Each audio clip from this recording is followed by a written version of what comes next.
Welcome to Chillin' 101. We hope this video helps. You begin by ensuring your Tosca workspace is synced and you have the project open. First, locate the recovery folder and confirm a clean test case design with the scenarios you must restore. Next, select the recovery scenario and map the test cases it will call. Once done, review dependencies and external data sources. Make sure test data is accessible. Finally, enable version control or export a backup copy so you can roll back if the recovery run needs repeating. Now focus on configuring execution flow inside the recovery scenario. Define precise preconditions and post-conditions for each test case so the scenario can resume cleanly. Parameterize inputs and bind Excel or DB data to avoid hard-coded values.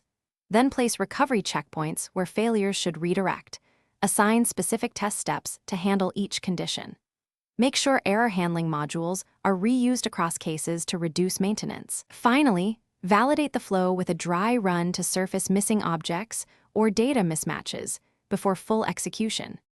Execute the recovery scenario against an isolated environment and monitor the execution list. As it runs, watch logs and evidence artifacts to confirm the scenario follows expected branches.